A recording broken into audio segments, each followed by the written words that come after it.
നമുക്ക് മരത്തിനൊക്കെ വെള്ളം ഉപയോഗിച്ച് കൊടുക്കാൻ പറ്റും അല്ലേ? വാട്ടർ ടൈപ്പ് സൊല്യൂഷൻ ഇതിൽ എഴുതി വെച്ചിട്ടുണ്ട്. പൗഡർ ആണെങ്കിൽ പൗഡർ എഴുതിയിട്ടുണ്ടാവും, കാർബൺ ഡൈ ഓക്സൈഡ് ആണെങ്കിൽ കാർബൺ ഡൈ ഓക്സൈഡ് പുറത്ത് എഴുതിയിട്ടുണ്ടാവും. അതിൻ്റെ പുറത്ത് വെള്ളമാണെങ്കിൽ വാട്ടർ എന്ന് എഴുതിയിട്ടുണ്ടാവും. വീട്ടിൽ നല്ലത് കാർബൺ ഡൈ ഓക്സൈഡ്, കാർബൺ ഡൈ ഓക്സൈഡാണ് നല്ലത്. കടകളിലും കാർബൺ ഡൈ ഓക്സൈഡാണ്. ഇതിൽ പൗഡറാണ്. പൗഡർ വേറെ കുഴപ്പമൊന്നുമില്ല, പെട്ടെന്ന് തീയാണ്.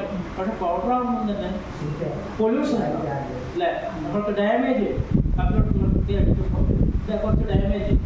അതേസമയത്ത് കാർബൺ ഡൈ ഓക്സൈഡ് ആണെങ്കിൽ വാതകമാണ്, പുറത്തൊന്നും കാണാനുണ്ടാവില്ല, തീ കെടുത്ത് തരും. കാർബൺ ഡൈ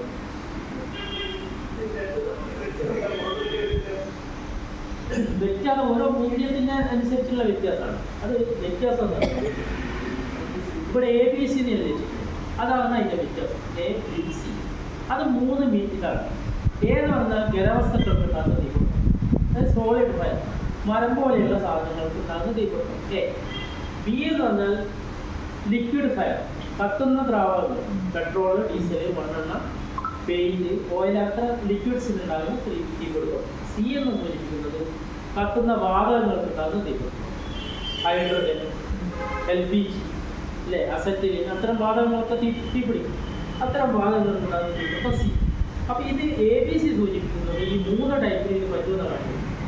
A ടൈപ്പിലും പറ്റും, B ടൈപ്പിലും C ടൈപ്പിലും എല്ലാത്തിനും പറ്റുന്നതായി കാണിക്കും. ചിലതിൽ വാട്ടർ ആണെങ്കിൽ ഏന്ന് മാത്രമേ ഇട്ടാം, വാട്ടർ ടൈപ്പ് കൺസ്റ്റിറ്റ്യൂഷൻ ആണെങ്കിൽ ഏന്ന് മാത്രമേ എഴുതിയിട്ടുള്ളൂ. ആ സ്ഥാനത്ത് പിന്നെ ലിക്വിഡ് ഫയർ ആണെങ്കിൽ B എന്ന് മാത്രമേ എഴുതിയിട്ടുള്ളൂ, വാതകങ്ങൾക്കുള്ളാണെങ്കിൽ C എന്ന് മാത്രമേ എഴുതിയിട്ടുള്ളൂ. പക്ഷേ ഇതിപ്പോൾ കോമൺ ആയിട്ട് വരുന്നത് ABC ടൈപ്പാണ്, എല്ലാ പർപ്പസിനും ഉപയോഗിക്കാൻ പറ്റുന്നത്. ഇപ്പോൾ വീടുകളിലും കടകളിലൊക്കെ കാണുന്ന ABC ആണ്. അപ്പോൾ നമ്മൾ ടൈപ്പൊന്നും നോക്കേണ്ട കാര്യമില്ല, എടുത്തങ്ങ് ഉപയോഗിച്ചാൽ മതി. ടൈപ്പ് അതിൻ്റെ കുഴപ്പമില്ല. പാസ് ടൈപ്പിൽ പാസ് നോക്കിയാൽ മതി.